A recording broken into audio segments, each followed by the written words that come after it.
Hello and welcome to the Buckle Bomb Show here on BMP Sports. I'm your host Bobby, and I'm so happy to be here to talk professional wrestling with you. Once again, we missed last week. I apologize. We planned on doing it, and just things snowballed and we never got it done. But we are here this week. That's right, we. I'm joined as always by my broadcast partner, Anthony Roan. Tony, how you doing, buddy? I'm not doing great, man. I'm not going to lie to you. If I look like shit, I apologize to our viewers. I was up all night crying and mourning the loss of the Black Brick Wall. It defected to WWE. It showed up on screen last night behind Cody after everything the Khan family has done for the Black Brick Wall's family. It's a pity. All right, let's go ahead and jump right into it here. So we had a big week of news, and we missed talking about all that stuff.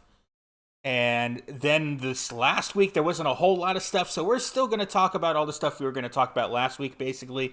And that includes some older news here at this point. It's been a couple of weeks. But the most recent Wall Street Journal report that came out on Vince McMahon. There's a whole lot to get into. We've got two separate sides and angles. The first one is going to be more of the actual allegations and the business end. And then the second story that we're going to get into is the little blurb that affects the wrestling end. And so we'll leave that for later. Right now, we're going to focus on the actual accusations and the business end. And so I'm going to go ahead and jump over to this here. I got the actual Wall Street Journal article up, and I'm going to go through some of the big points here. It was reported that there were two new allegations. That's not quite true. One of the allegations that they're talking about is the Rita Chatterton allegation, which is the oldest allegation that is publicly known. Rita Chatterton, if you don't know, a little background on that, she was a referee for the WWF in the mid-'80s. In 1992, in a couple of separate TV interviews, including one with Geraldo Rivera, she accused Vince McMahon of rape in a limousine in New York. Remember the New York part? That'll be important. She alleges that Vince told her to please him in order to get a $500,000 contract in 1986. Shortly thereafter, she was actually let go from the company. And then in 1992, she came out with these allegations publicly. Now, Vince McMahon, in a 1993 lawsuit suing Rita, said that she was forced to make those allegations by a former WWF wrestler that had an axe to grind, though he did later drop that lawsuit. The new allegation... Now, the reason why that comes up is because... And there's Rita Chatterton there. The reason why that does come up again here in this story is because New York has passed a law that has opened up for 1 year a window for sex abuse lawsuits on decades-old claims to be able to be brought forth. Ones that would have not been able to, that would have already passed the statute of limitations. The Adult Survivors Act, they're calling it, a look-back window. They're opening it up for 1 year for some of these older claims to be brought forward. So Rita Chatterton and her lawyer, John Clune. Now, this was a private communique between lawyers. John Clune to longtime Vince McMahon lawyer, Jerry McDivitt. John Clune, it was a legal demand letter for damages for the 1986 rape that she alleges. Now, that sounds like a money grab, and to a certain degree, it technically is. But you got to remember, before we make any judgments here one way or the other, this is actually pretty common in the legal world, where before you put something into the actual legal system where, legal fees are going to pile up on both sides, this is a way to, hey, if you want to settle, if you would plan on settle, let's do it now, rather than going through the system when you're probably going to eventually settle with me anyway. So it's not uncommon. Now, the other allegation here is new publicly, though it is still an older allegation. It stems from a 2011. A former spa manager, claims she was assaulted by Mr. McMahon in 2011 at a Southern California resort. And it's a similar situation. And you can see there's some drama. The husband of the spa manager apparently drove to the WWE event with a baseball bat, trying to confront Mr. McMahon. Crazy how this never went public. But California has passed a similar law that New York has, which has opened up some of these older cases to be civilly liable again.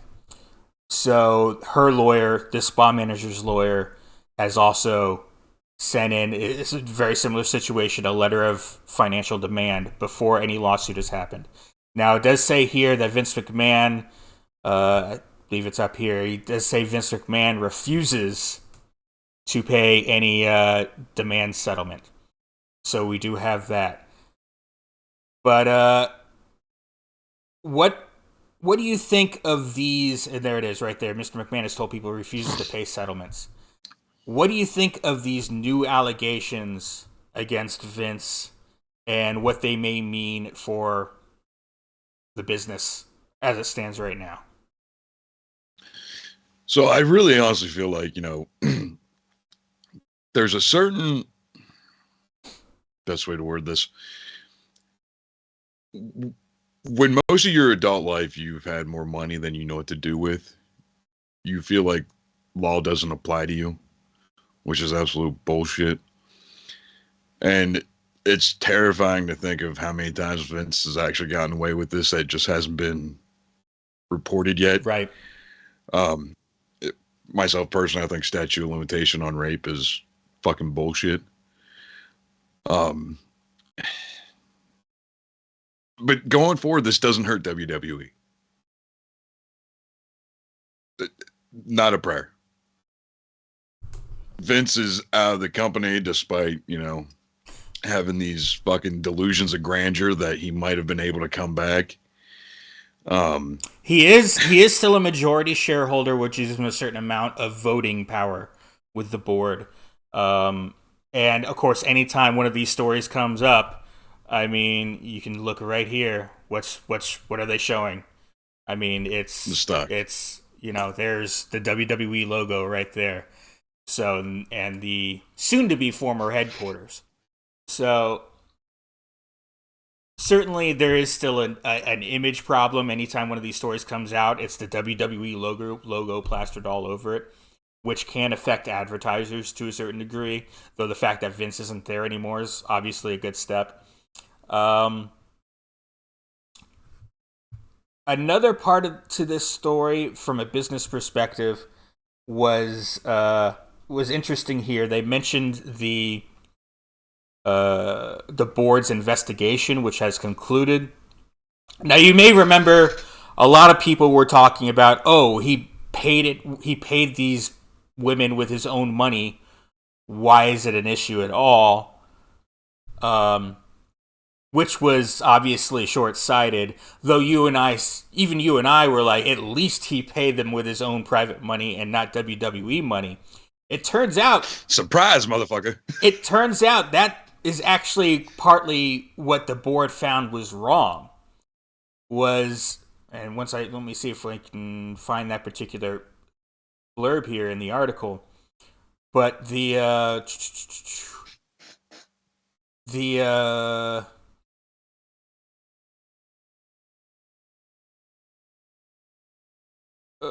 should be right about here. Yeah, so even though these payments to these women were made personally, the board found they should have been booked as WWE expenses because they benefited the company, which is very interesting. So Uh, and another interesting part here, and this whole paragraph is really interesting, so I'll just read it out loud. The board investigation found that the payments to the women, though made by Mr. McMahon personally, should have been booked as WWE expenses because they benefited the company.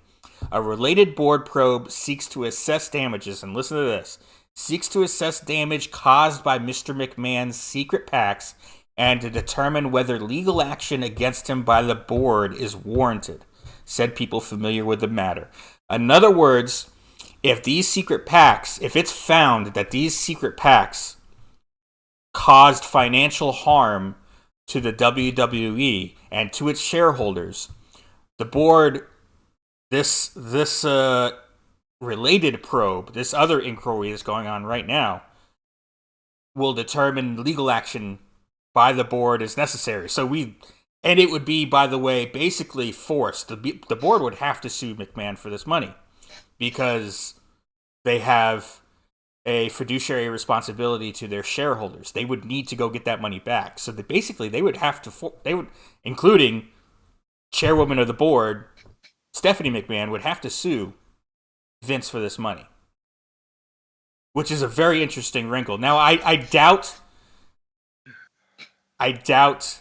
that this inquiry will find legal action against him is warranted, because assessing legal damages to the WWE, I mean, it says in this article last year, for the first time ever, WWE posted $1 billion in revenue in 2021.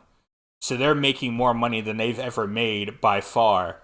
So I doubt it'll come to that, but it is an interesting wrinkle. What do you think of that bit there?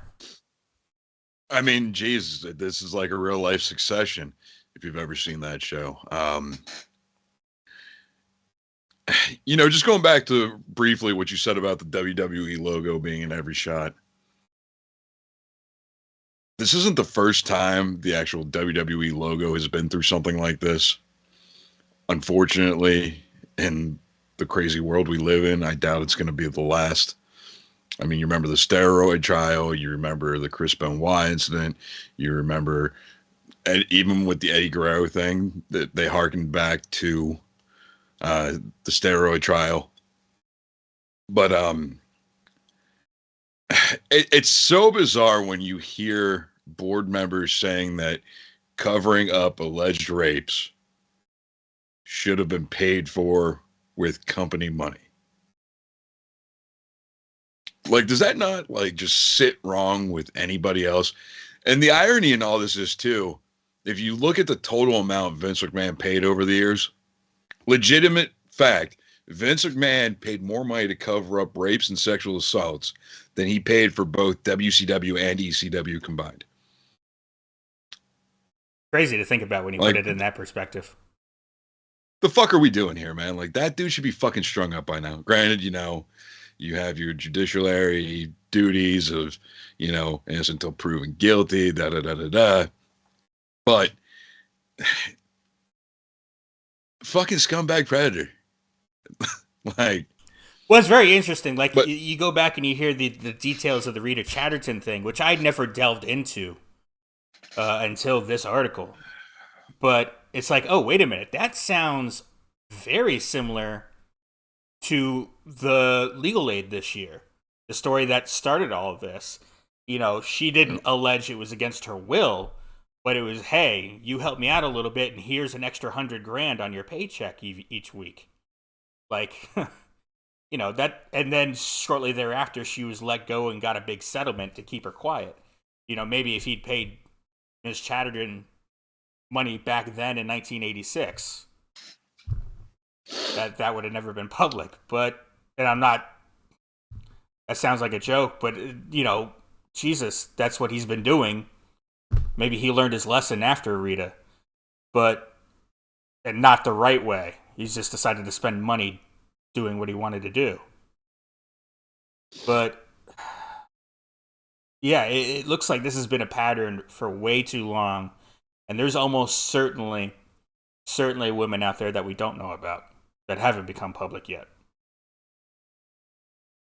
All right, so let's get off of this side of the topic. let's try and jump back into the wrestling side a little bit, because also a blurb in this story was that Vince actually thinks all of this would have blown over, and that he got bad advice from people close to him, and that he should have never stepped away, and that he wants to come back. What do you think of this news? How out of touch can you actually fucking be? You got bad advice and the alleged rape of multiple women would just dust in the wind. Meanwhile, you can't have the hell's his name from the Cleveland Browns, Deshaun Watson. That's gonna follow him around like a fucking black cloud hanging over his head for the rest of his life. What's the difference between an NFL quarterback and Vincent Kennedy fucking McMahon, the former owner of a publicly traded company? Mm-hmm. Like, granted, both rape, sexual assault, both horrible things, but there is an argument to be made about which situation's worse. I mean, was it? Yeah, sure, that'll be hanging over Deshaun Watson's head his whole life. On the other hand, he just got, like, one of the biggest contracts ever, so... Well, you know, the NFL's track record with human rights isn't exactly great either. Yeah. Yep. But as far as him coming back, obviously I agree with you. He's clearly out of touch and has no idea what he's talking about here, and has no idea just how much...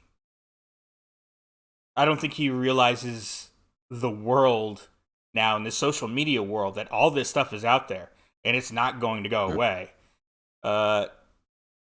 It's certainly not going to blow over. If he were to come back, man, the amount of backlash he would get from the public, the company would get from the public, and from advertisers.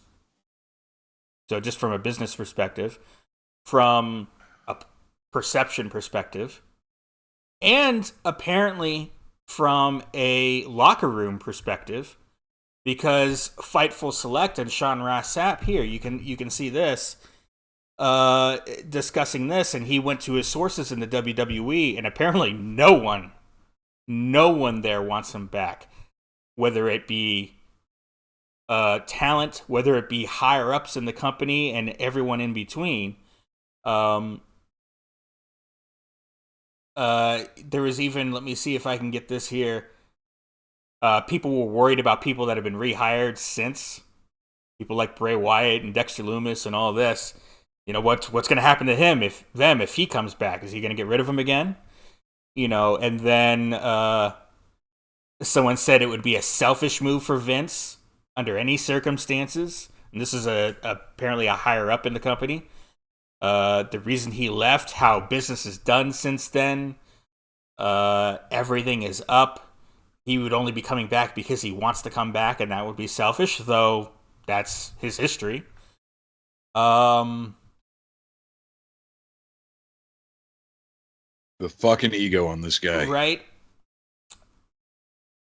So, there was someone else. There was another upper level staffer that said it was interesting, the timing of the article's release, the fact that they had this blurb about Vince wanting to come back, but drops with two new allegations, or at least one new allegation, two new settlement demands. And on the very same day that article drops is the Vice documentary. They thought that was interesting. Like, people in the company had heard some of this, some higher ups in the company. Hey, let's leak a little bit of this info to the Wall Street Journal because we don't want him back. Yeah. So that's kind of hinted at here in this article with Sean Ross Sapp as well. But just the morale in the locker room alone, I think, would drop so terribly. I've worked in some jobs with low morale. I can't imagine how bad it would be bringing him back in that locker room. No, it would absolutely be horrible. Now, tying this in with one of the biggest wrestling stories of the year, which not saying this isn't one, and not saying that there hasn't been 800 big news stories this year, the Mandy Rose situation. Did you think that maybe in the terms of optics, the release of Mandy Rose was going to be so big that they thought it was just going to overshadow this Wall Street Journal article? Because if you think about it, to an extent, it kind of did. Because it was 24 hours apart. And when Mandy Rose got released, Vince McMahon's name was not on Twitter. Mandy Rose was trending. You're not wrong about that. I don't think it did. I don't think it was purposeful. Because, again, a lot of people in the company, and again, what a source in this article by Sean Ross Sapp alleges is that, this stuff was out there because at least people within WWE wanted it out there. So I find it hard to believe some of these people were also trying to, take the news cycle away from the Wall Street Journal. But I do think there was a little bit of it did come off maybe that much more hypocritical.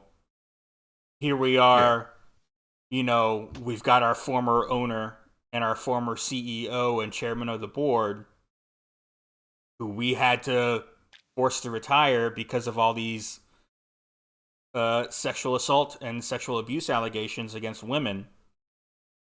And that's in the news cycle again with new stuff coming out. And then 24 hours later, we're releasing a woman because of some pictures that got leaked from another revenue source that she had that she was doing on her own. For some people to link those two together and cry hypocrisy, it's a little apples and oranges, but you could definitely see where, hey, this isn't adding up here. You're doing things right here and maybe wrong over there. And considering the timing of that, it's very interesting because, granted, this isn't yet a big news story that we can talk about and make some sense of, but Chelsea Green, the speculation that she's coming back to WWE, closed down her OnlyFans this week. And the reason why that's such big news is because of that move and everything that's happened with Mandy. Yeah. It's come out the actual parameters of being on the main roster versus being in NXT. And to be on the main roster, you can't have a third-party revenue site like an OnlyFans or a Fan Time. However, when you're in NXT, it's not exactly frowned upon, is what's been coming out this week. So that's when you look at it from that angle, it does put, while it could be wrong, it does kind of put the perception in people's heads that that's what you're trying to do. Let me ask you this, because I have a feeling you may know the answer to this question. What was Chelsea Green's OnlyFans, the content that she had on there? Was it at all as risque as what we saw of Mandy's? So I never personally seen Chelsea Green's OnlyFans. I'm shocked. But I did see the teasers that she would post on the Twitter. And again, bring her up in second episode in the row, our friend Michelle Rain. She will post teasers on Twitter too, but then when you actually look at her OnlyFans, it's like fucking night and day, ramped up by 1,000. So not saying that Chelsea Green wasn't doing that, not saying Chelsea Green was doing that, but at the same time, perception's everything. And speaking of, we know Natalya is on the main roster, and she's a part of her sister's OnlyFans. Could that be the distinction there? What if Chelsea Green comes back to WWE, but Matt Cardona does not, and now it becomes Matt Cardona's OnlyFans, and she's just on it a whole lot. Could that be a distinction that gets her around things? Because well, it's the same way with Lazy Evans having an OnlyFans. Who knows? All I do know, though, is that that's the route they go, and Matt Cardona does take over the Chelsea Green OnlyFans. Do you know how much money they're going to make? Do you know how many times that Seth Rollins hog pick was shared around to fucking everybody?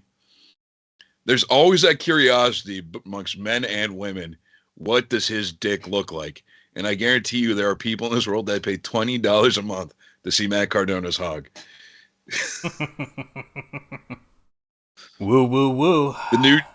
The new James Hogsworth, if you will. All right. So, why the fuck did we go so off track? Yeah. Jeez. Well, I think we were talking about such heavy stuff. We just had to go into some jokeful territory there. But all right, yeah, all this stuff about Vince McMahon, obviously it's a little bit older news now because it's been a couple of weeks since we've graced you guys with our presence. But we still wanted to talk about it. We'll go ahead and move on to some actual in-ring wrestling now. And this is a couple of weeks old, but we get to talk about some of the stuff that's come out and happened since then on AEW TV. Action Andretti got a big upset win over Chris Jericho on Dynamite. People were comparing it to 1-2-3 Kid over Razor Ramon, though we could talk about it. I don't think that comparison exactly works. They were very different matches. But it was still a huge moment. Action Andretti and Chris Jericho did a great job getting him over in this match. And it just in the story and the lead up to this match, like, hey, I've lost a couple of big matches in a row. I just tapped out to the big swing, not Cesaro. Claudio Castagnoli. Get right, you uncultured swine. At Ring of Honor's pay-per-view. I just need a jobber, basically. I just need some small guy to get my groove back. And he ends up getting pinned by Action Andretti. A great moment. And then, of course, we come to this week's Dynamite, or the next Dynamite. And, you had one of the best fireballs in the faces I've seen on modern wrestling. I don't think I've seen one that good since Memphis Wrestling Jerry Lawler, but it was a really good fireball. Usually they're even at WWE, they haven't always been great, but this one was really darn good. It looked great. It looks like it hit him right in the face and blew up his hair. What do you think of everything going on here with Action Andretti?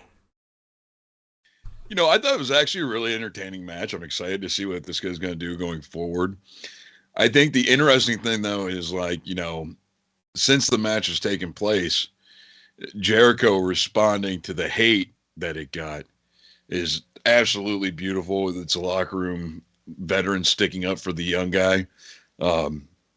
People were thinking, although this one surprised me because Tony Khan is so fucking just out there, people were thinking that this was like a Tony Khan fly-by-night deal. The reality is that Jericho saw Action Andretti backstage at a Dark taping. It was like, hey, holy shit, this kid's good. It's been something that's been in the works for months now. And, yes, it was a great match. Give Andretti all the credit in the world. He has a bright future ahead of him if he just continues to learn. But I don't think enough credit's been given to Jericho in this whole situation, because you got to remember, Jericho comes from that generation of the selfish locker room leaders. The stories of Hogan, the stories of guys like that he was in the locker room with. So it is very interesting to see how this is going to develop going forward. And, maybe throw the fancy Booker hat on, maybe a future JAS member. Hey, there you go. I wanted to ask you this about the actual match itself. It was technically a good match. I brought up that it was a back and forth match. I brought up the 1-2-3 Kid Razor Ramon match from Raw, and I think it was 1994. I could be mistaken about the year, but I think 1994, where And the reason why that match doesn't compare to this, even though some people were saying it does, is because the entire time Kid was just getting his butt beat and getting the heat from Razor Ramon. And then it was a surprise roll-up or a surprise couple of moves that got the 1-2-3. And this actually might be the match where he got the name 1-2-3 Kid. He was just the Kid before, up to this point, or the Lightning Kid. Mm-hmm. And what if that was a huge moment? It's a moment people still talk about on Raw, 27 years later. Should that match, because Action Andretti is someone who technically wasn't on the roster yet, at least officially. And he was just, hey, this is just a local guy, a jobber that I'm coming in to just sort of get my groove back on. I feel like it should have been a squash up until the surprise victory. That the story maybe should have been that way. I'm not saying he couldn't get Action Andretti. His name's Action Andretti. He should have gotten a little bit of his stuff in, but then always get... It shouldn't have been quite as competitive. I feel like it was a good match. I enjoyed it. And certainly the ending was a surprise and a lot of fun. But I do feel like maybe it should have been a little more one-sided until the end. What do you think about that? Do you agree with me? Do you disagree with me? I actually completely disagree with you for multiple reasons. Let's just start off with comparing 1-2-3 Kid and Action Andretti. No offense to Sean Waltman, because he's a great dude in real life. But look at the physique difference. Look at the build difference. There's a reason why 1-2-3 Kid was wearing a singlet. And then Action Andrade, you could fucking literally wash your laundry on his stomach. There's also a difference in obvious weight and height. Whereas when you look at Jericho, and then you compare him to Scott Hall, right? Scott Hall is a much larger person than Jericho.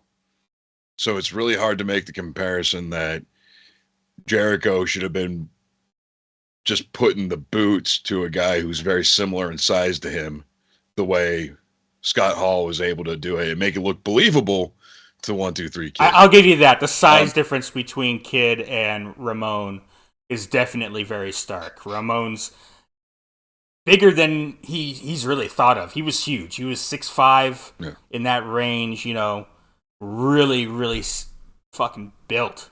And Kid was, Sean Waltman was, especially in the early 90s, mid-90s, tiny.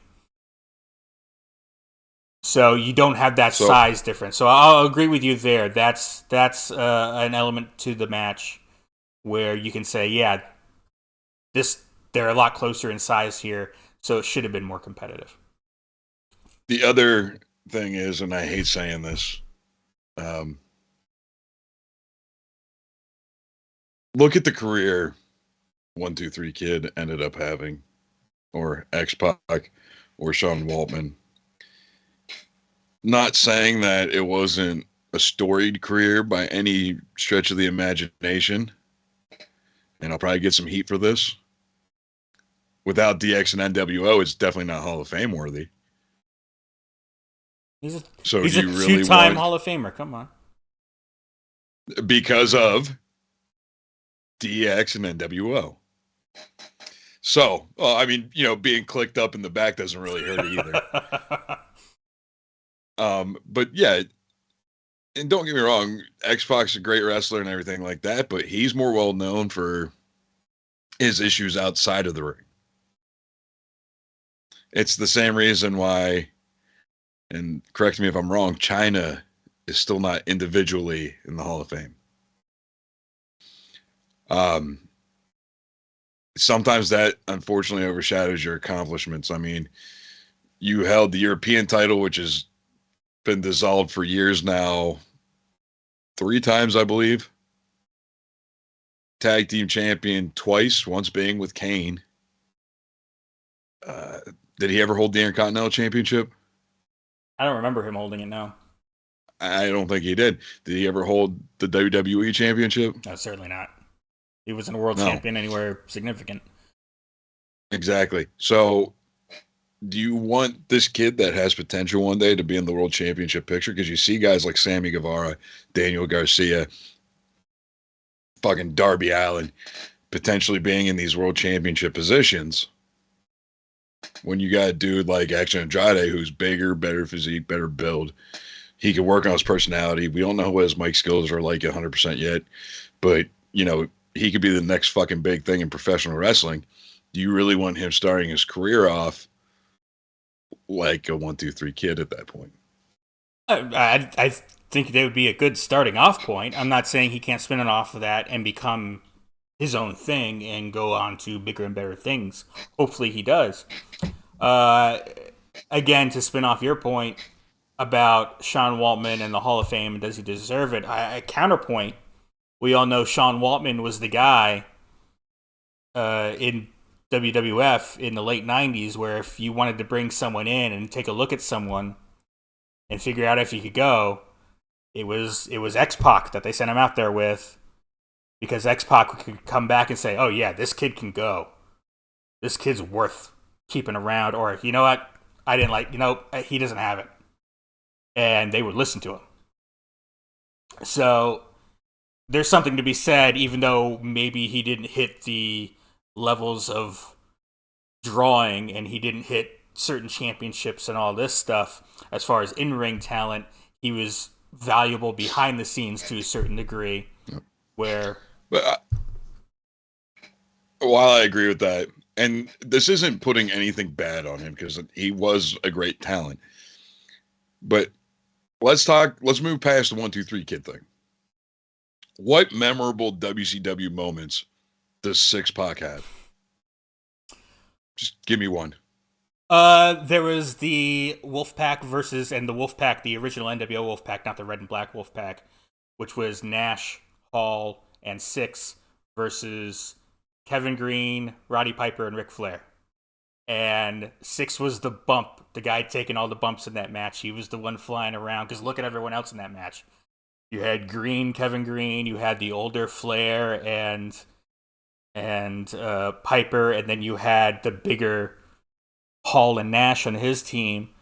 Six was the one flying around, working in that match, making Kevin Green look good and making Piper and Flair look good, and that's a match that still gets talked about to this day. It was on pay-per-view. I believe it was Slamboree, if I'm not mistaken.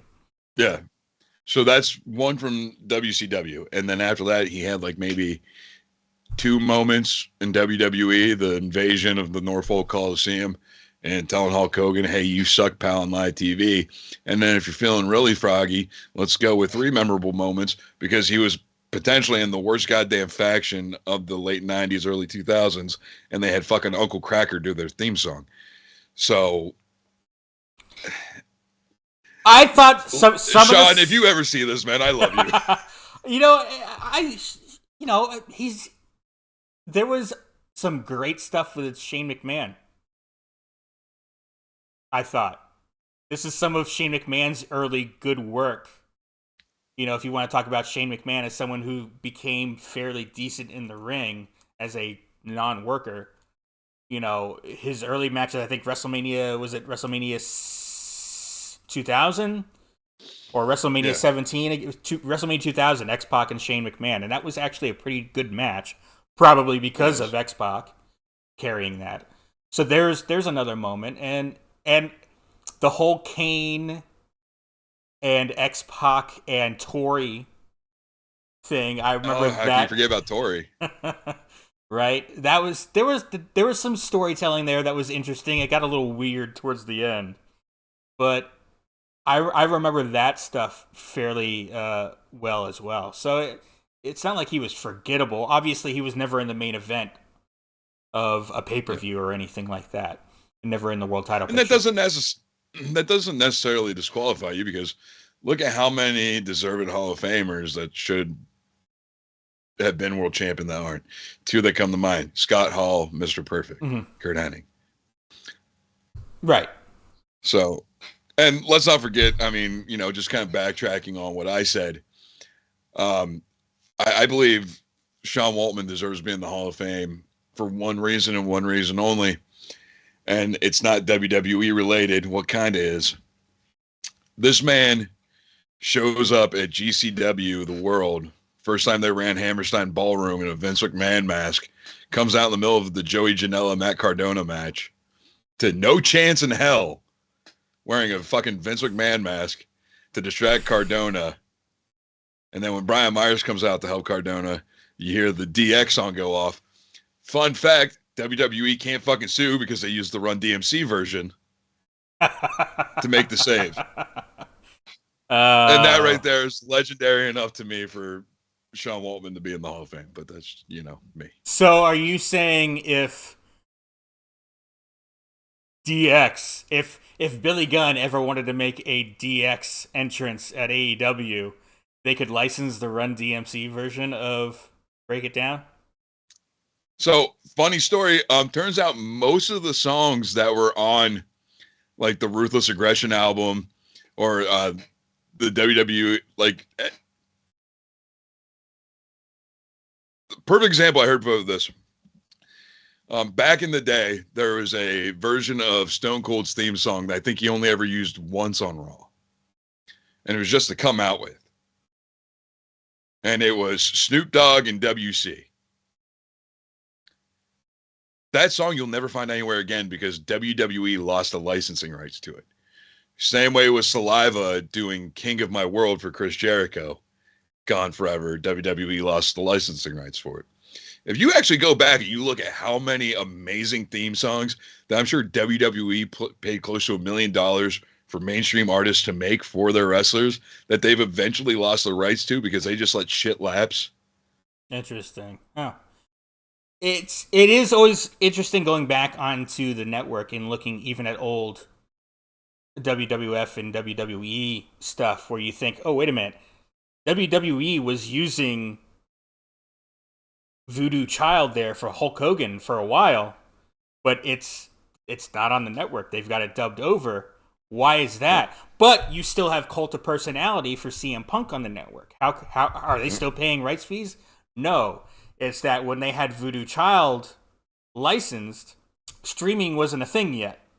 So streaming rights in contracts didn't exist. But by the time CM Punk was there as they were gearing up for the network, and he left literally just before the network launched, all those terms and conditions for future streaming rights to the video library were in the contract. So they can continue, even though they probably couldn't use it on their live show today, they could still have it in the video library on the network. So, well, an even more glaring example of this, and we didn't really learn the full scope until the unfortunate passing of New Jack. If you go back and you watch any ECW show, the only music that is the same on that show is the opening music where it's just Paul Heyman yelling, "Extreme Championship." Because after New Jack passed away, one of New Jack's most infamous shticks is he would come out to a song called Natural Born Killers by Ice Cube and Dr. Dre, and it would play the entire time. New Jack would beat the shit out of whoever's in the ring with a plethora of objects. And it was a cool gimmick. One of the reasons why New Jack was my favorite when I was younger. But then it comes out after New Jack unfortunately passes away that Paul Heyman never paid a fucking dime for any song he ever used in ECW.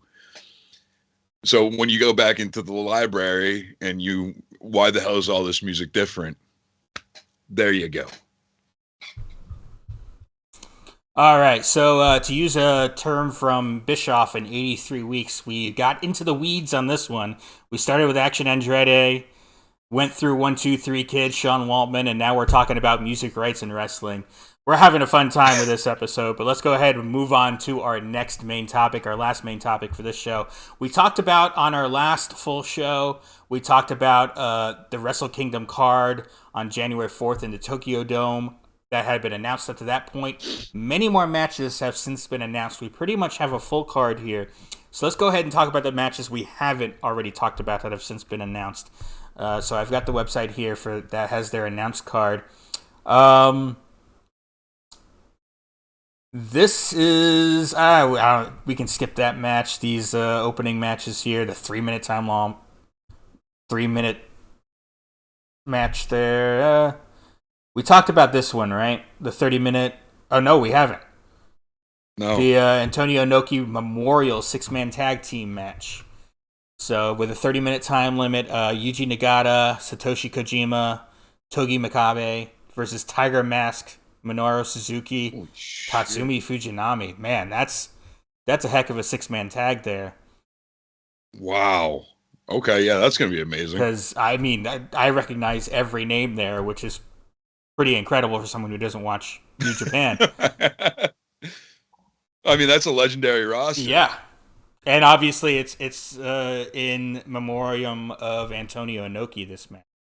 So I'm excited for that one. I'm normally not someone who likes trios matches, 6-man tags. They get a little too busy for me. But this is certainly interesting. A lot of great talent there. All right. This was a new one that we haven't talked about. Leah Rush and was it Yo? Yep, Yo. Versus Francesco Akira and TJP for the Junior Heavyweight Tag Team Championships. What do you think of this match? I'm actually really excited for it.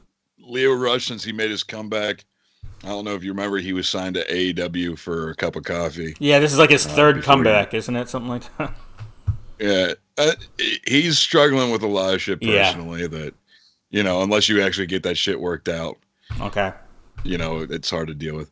But then on the other side of the coin, you also have Akira and TJP on a fucking tag team. And, everybody's familiar with TJ Perkins from the Cruiserweight Classic and being a cruiserweight on Raw. My introduction to TJ Perkins was a gimmick that came about because of the TNA video game that ended up actually working in real life. He was one of the original Suicides. So this is gonna be a flippy shit match, but it's gonna be fast paced and action packed nonetheless. You shouldn't have said that. Now I have no interest in it. All right. We talked about Kairi and Tam Nakano for the IWGP Women's Championship match.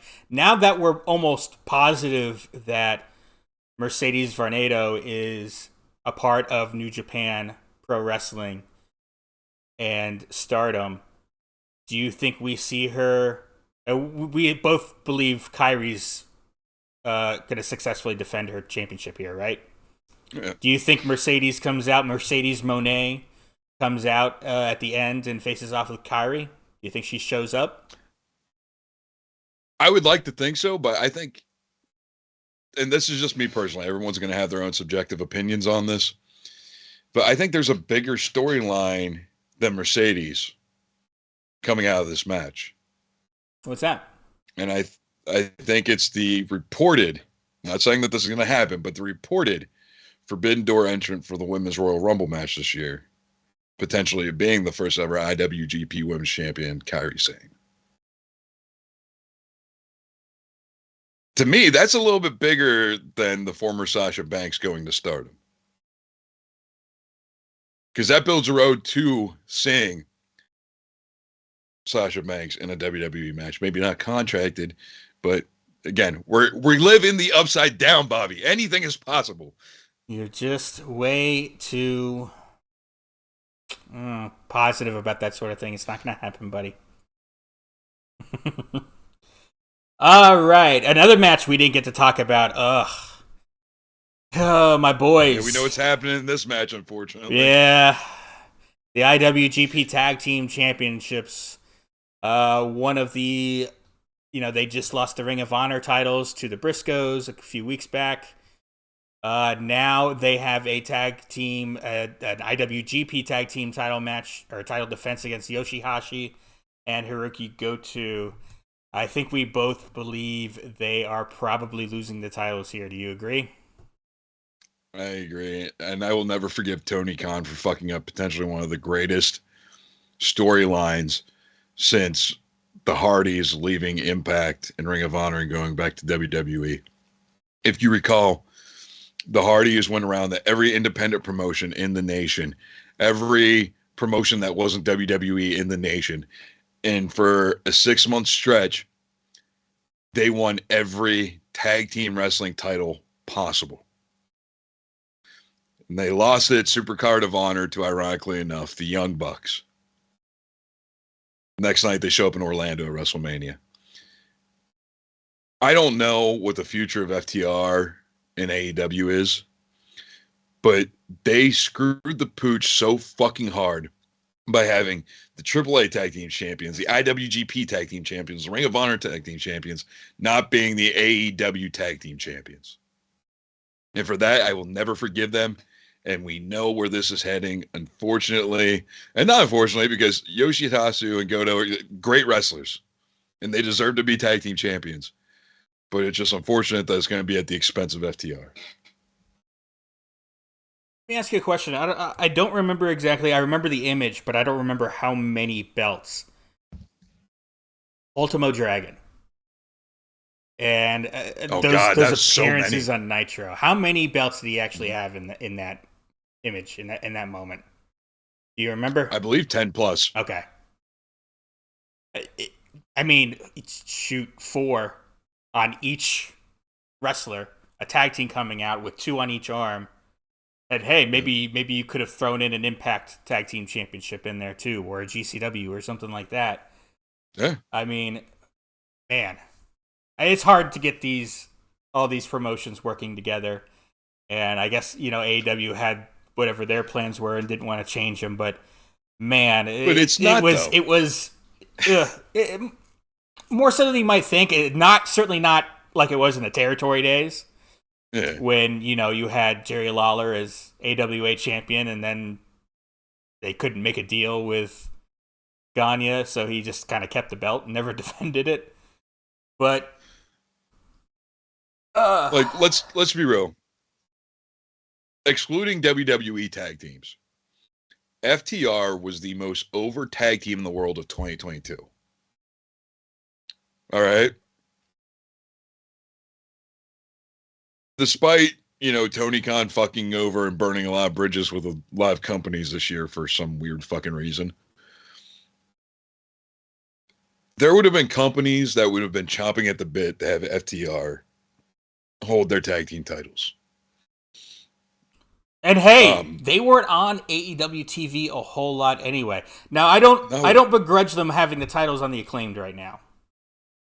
Yeah. But earlier in the year, you go back, there's been interviews this year with Brett Lauderdale, the owner of GCW.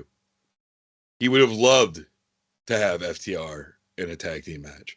And not all their tag teams in GCW are deathmatch guys. Yeah. Second gear crew with Mance Warner.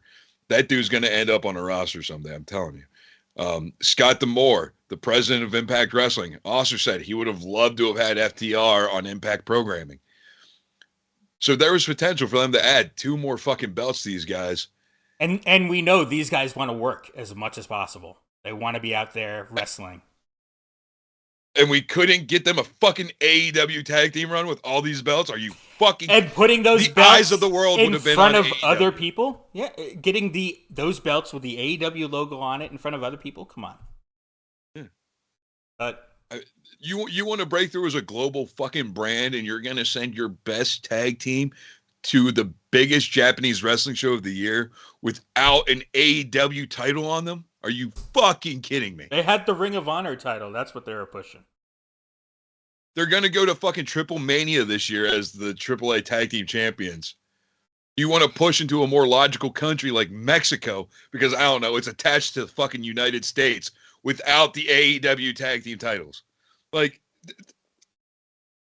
do you need to, not be a fucking cokehead to understand, how important that would be for your fucking company, Tony Khan? And I hate being like this because you hired Doug Peterson and Pantene Pro V and they beat the Cowboys in overtime. And for that, I am forever grateful to you guys. But this shit is not fucking rocket science. God damn.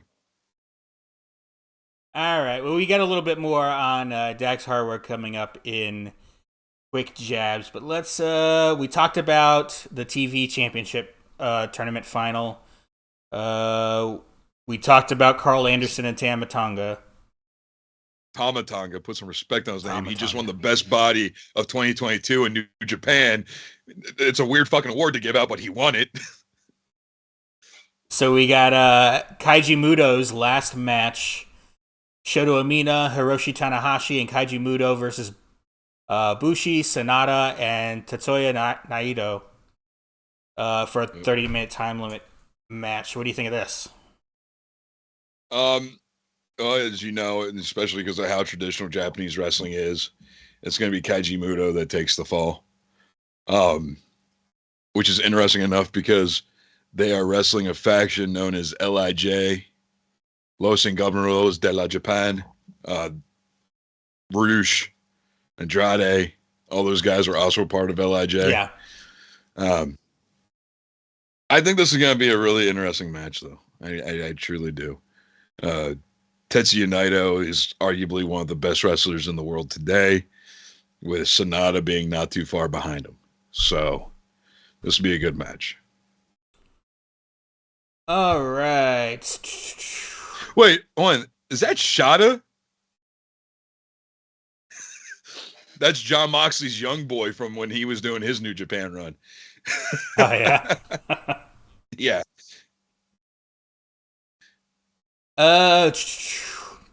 I think we talked about this, the junior heavyweight 4-way match. Yep. Yeah, and everything else we've talked about so far. Okada, Jay White, Will Ospreay, Kenny Omega. Anything you want to add to the double main event here? I hate to say this, but Kazuchika Okada is not going to win. He's one of those guys I think is kind of like, you watch New Japan programming and the crowd doesn't. Japanese wrestling crowds are very weird because they will be very quiet, especially with their weird COVID. Especially with their weird COVID policies they have. Unfortunately, that's being lifted at Wrestle Kingdom this year. But it's very different where they're very respectful until something big happens in the match. You don't get the big pops among the entrances or things like that. Yeah. But you can even tell, like, if you watch an Okada match for like the last 6 months, the crowd isn't as complimentary towards Okada as they normally are. Jay White, however, he seems to be on every fucking continent right now. Just people love the guy. I mean, you know, the Sacramento Kings held a fucking Bullet Club Jay White Appreciation Night a couple weeks ago. He's a real world champion right now. He like you said, yeah. He's all over the place for sure. And defending all over the place too. Like, he's defending in promotions that you've never fucking heard of and you'll probably never see unless, you know, the unthinkable happens and WWE buys New Japan one day and will be in a Hidden Gems collection. Right. And well, this is part of New Japan trying to make inroads into America and try to build their brand here. So, and I think that's a big part of this. You have Kenny Omega and Will Ospreay as part of the U.S. Title picture there, and then Jay White, an American in the main event for the world title. I mean, let's face it. We all know Kenny Omega is beating Will Ospreay. I can't, you know. I think the biggest crime here is that no matter how dog shit that match is going to be, and I'm not saying it's going to be dog shit, because Will Ospreay is capable of having amazing matches. So is Kenny Omega. But it doesn't matter how dog shit this match turns up. You know fucking Dave Meltzer is going to have a fucking heart attack from the amount of blood going into his erect cock or the amount of stars he's going to give this fucking match. In the Tokyo Dome. And it's in the Tokyo Dome. Oh, least I forget.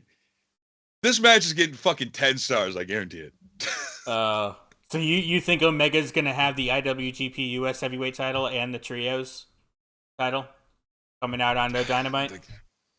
I don't know. I don't want them to have the fucking Trios title. Fucking they're winning that terrible best of 7, but listen, they actually had a match that interested me in that fucking best of 7 series.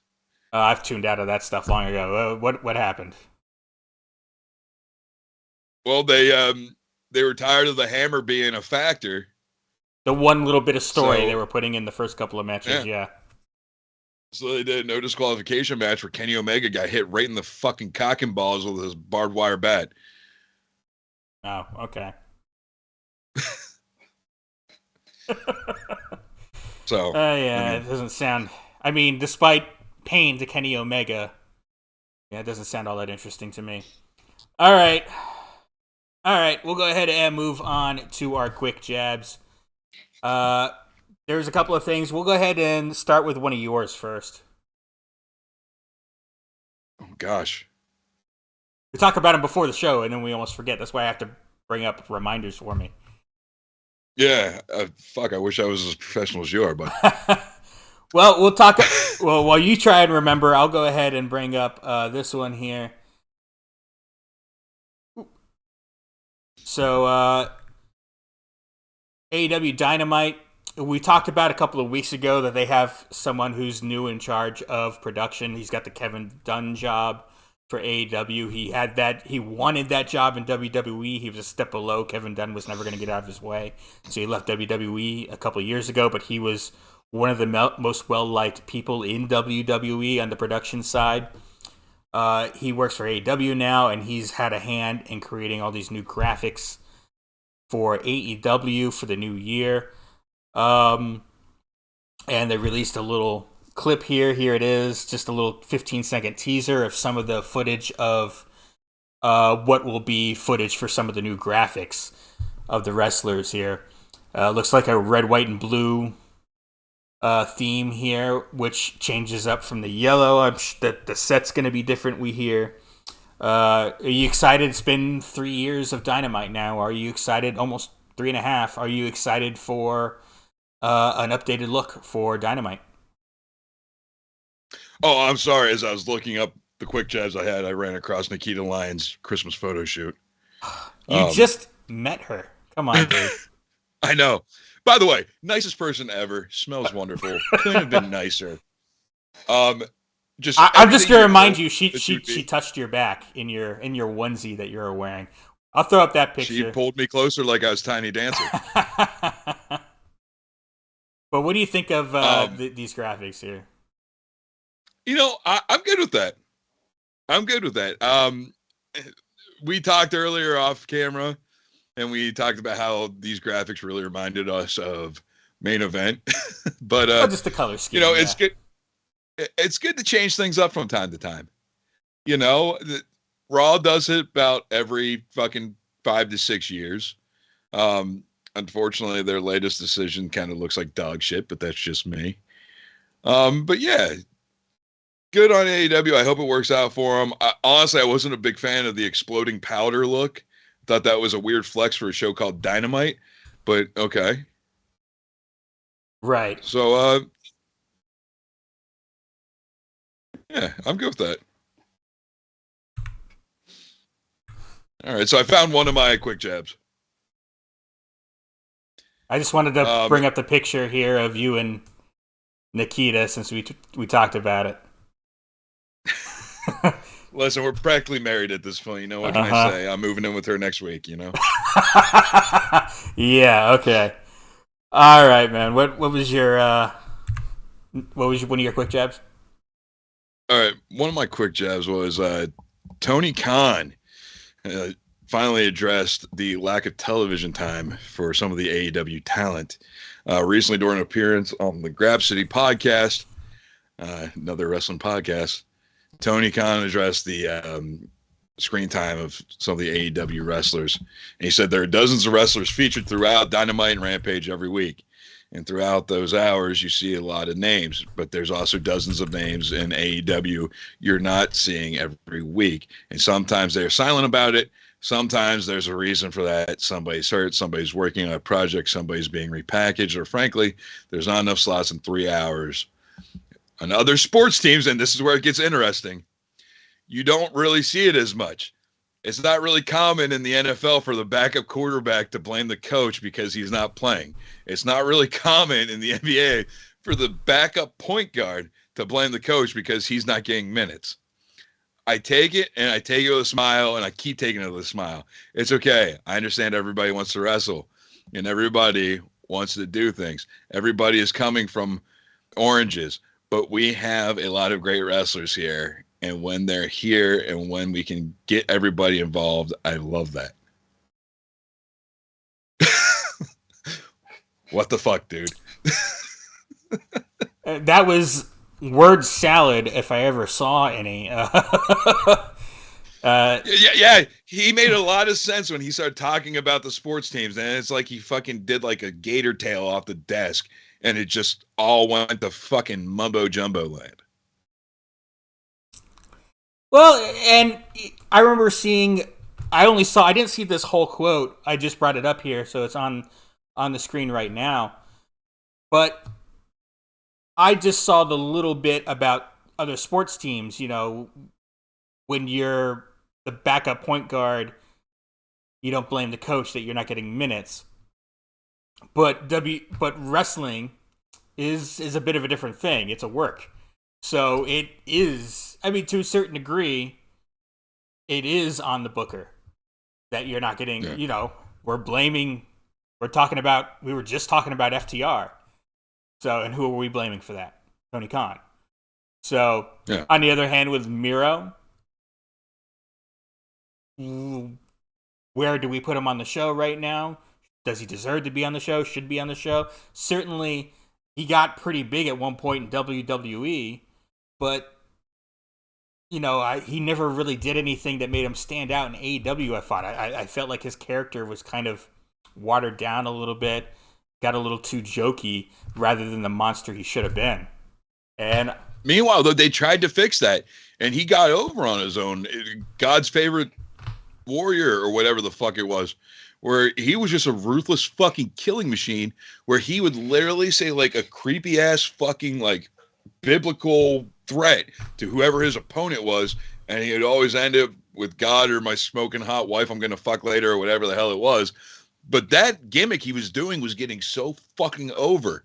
I remember when they announced him as a surprise opponent for the TNT title, and people lost their fucking shit. So again, you know, I hope we get Rusev Day back in WWE. This is what's wrong with professional wrestling and it not being, companies not putting caps on things. Because then you buy up all the fucking talent and you waste talent's best years of their fucking lives. Miro or Rusev or whatever the fuck you want to call him should have been like a fucking 7-time world champion by now in some company. There's certainly something to be said when AEW was starting up.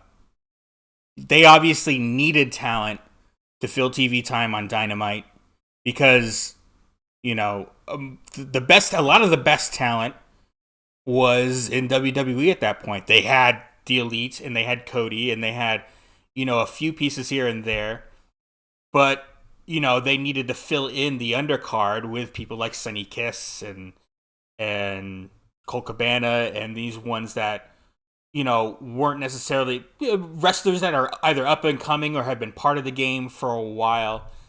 Like QT Marshall, people like that. But once they started signing bigger names from the WWE, once WWE's like, oh, we don't need to sign up people, for whatever reason, they stopped thinking of AEW as a credible threat, I think. And they're like, oh, we don't, you know, yeah, we'll go ahead and let Anderson and Gallows go, and they just started dropping people left and right, especially during the pandemic. You know, I think it became a thing where now we're overbloated with some really great talent here. Some of the lower tier talent that we had that we just needed to fill time with. To his credit, Tony Khan let all their contracts, so some of them are still under contract, that let them ride, still paying them, and letting them take bookings elsewhere for whenever they're not on Dark or Dark Elevation. But, you know, he's not letting them go or firing them outright. Yeah. But, you know, you're right. There is this, now you have some homegrown talent like a Jungle Boy Jack Perry and a Luchasaurus and, the Elite getting on national television for the first time and TBS and all this stuff. And then you have stars like CM Punk and Christian Cage and, all these other people that have come in, and Rusev was one of them. And he's kind of fallen by the wayside. FTR, some of the homegrown talent has fallen by their wayside in FTR. Of course, it is nice. We think of MJF as such a huge star. Think about how many matches he had this year. And he was gone for a significant amount of time. The whole fucking Mark thing and the break he took after that. But he only had 7 matches this year. And he posted that on Twitter, and he made a heel mark out of or a heel jab out of it, which was great. But, he's someone who takes full advantage of what time he gets. He's only had 7 matches. But every time he's out there, man, he knocks it out of the park and then some. So you can certainly see where... Oh, and I just hit my mic there. You can certainly see where, Tony Khan would be like, hey, here's a guy who gets minimal TV time for certain reasons, but he just knocks it out of the park every time. He's our world champion now. So if you're getting more TV time or even the same amount of TV time as him, it's on you. Well, to perform. Let me kind of stop you right there. So you can see both sides right there. Go ahead. No, I'm going to stop you right there because here's why. MJF has a Roman Reigns situation going on. Yes, MJF has only wrestled 7 matches this year. And if you ignore the whole, let's say it's if you ignore the whole break he took, there is something he said when he got the big Burberry belt. He's not defending it all the time. It's going to be an event whenever MJF defends the Triple B. He's taking a page out of the Roman Reigns playbook, and here's why. MJF is a great wrestler, and he's young as shit, so he only has time to improve. But not only is he a great wrestler, he's an even better heat magnet.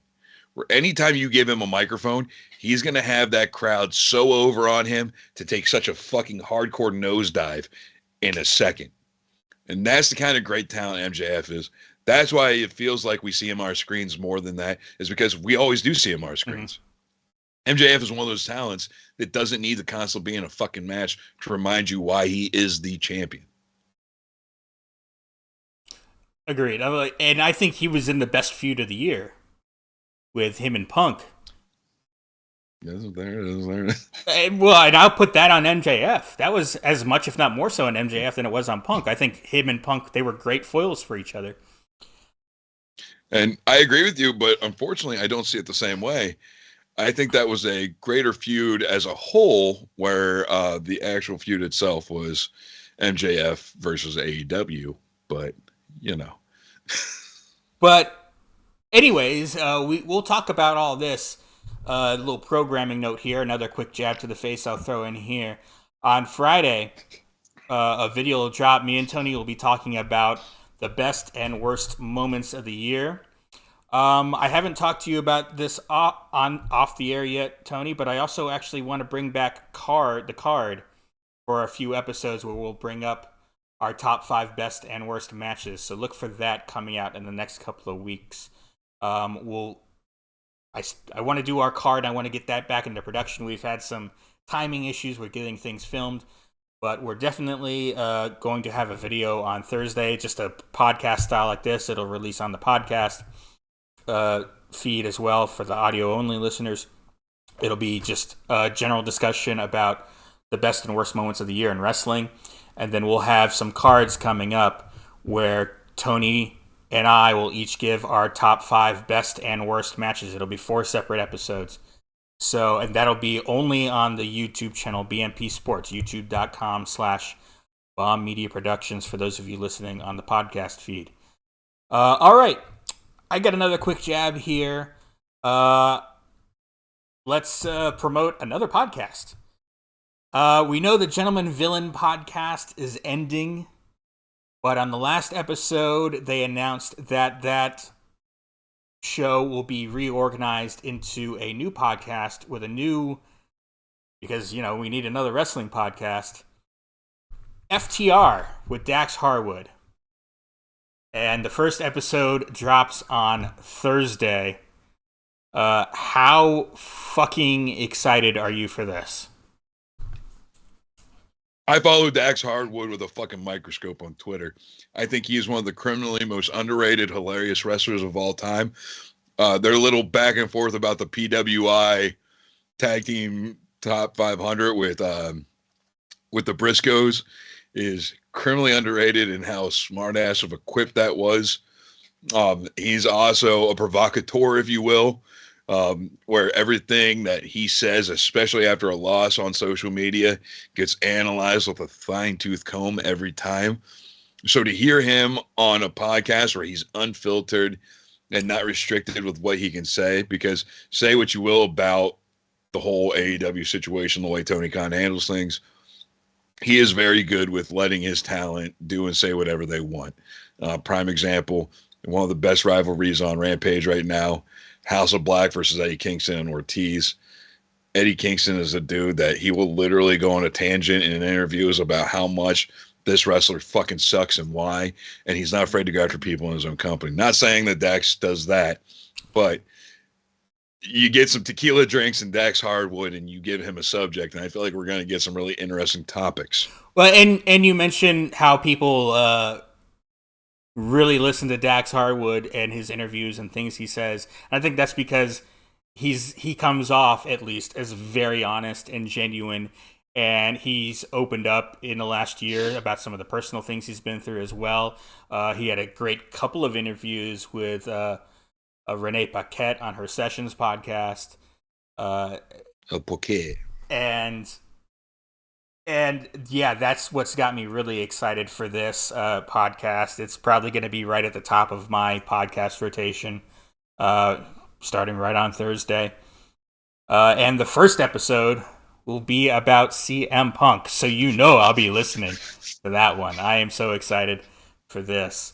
All right. Let me ask you a question. Go ahead. If Dax buries CM Punk in the first episode, show me your face. I trust Dax. If he buries Punk for whatever reason, I believe Dax will be honest. So I don't think he's going to be trying to please, his bosses and the EVPs over at the company he works for. So I think he's going to be honest. So if he's got some things to say about Punk, that I'll believe him. I have that weird feeling where this is going to be one of those shows where it's an open, honest conversation, and that if you listen to it and you listen to us, it's going to actually vindicate both sides and their feelings about it. And it's not just going to be one way or the other, which is something that I feel like we can all appreciate about Dax Harwood. Give that dude every fucking award under the sun. Yeah, we'll both be listening going, see, I told you. Yep, absolutely. All right. You got anything else you want to add? Yeah, I just want to throw out a quick programming note myself. I'd like to apologize to our audience. As you notice, we're kind of infrequent of late, and a lot of that falls on my shoulders. I took over a more larger position with the company that I work for, and if anybody ever asked you to become a general manager of a place, you look that motherfucker in the eye and you say fucking no. You will go old so quick. I promise you, you will have no free time for nothing. You start neglecting things like masturbation or just having fun with friends. And before you know it, you're about to have a heart attack in your late 30s. But with that, though, things are kind of on the mend with work, as I joke about that. And we're going to become more frequent with a lot of the podcasts that Bobby and I have in the works for you. And I can't wait for you guys to see what we're working on. So thank you for bearing with us. Yeah, a lot of stuff in the works. I can't wait for it as well. I've been trying to get us recorded on some of this stuff because I want to get Tony's show that he came up with months ago, Qualified Human. I want to make sure it's got a proper place when we debut that because I think it's a really good show. But I want to have some stuff come out with it so that we get some cross viewership and people are able to go from one thing to the other, and that'll all be on BMP Pop Explosion. There'll be stuff over there. There'll be new stuff here on BMP Sports. So yeah, just subscribe to both channels and be on the lookout for stuff coming. It should be coming very soon. I will be editing promos together once we get some stuff recorded, and I'll announce everything. I'll show you commercials for this stuff right here on the show. All right, that'll do it for this fantastic episode, I think, of the Buckle Bomb Show. Yeah, I'll give it to you. All right. You guys, please subscribe, like, comment down below. What do you think of the topics we talked about? What do you think of Wrestle Kingdom? Are you excited to watch it? What do you think of the Vince McMahon stuff that we talked about? A whole lot to unpack there. Let us know down below. We want to have a conversation with you. All right. See you next week. Let us know in the comments if you think I really have a shot with Nikita Lyons, because I feel like we had a connection. I don't think you're going to get a good answer there, buddy.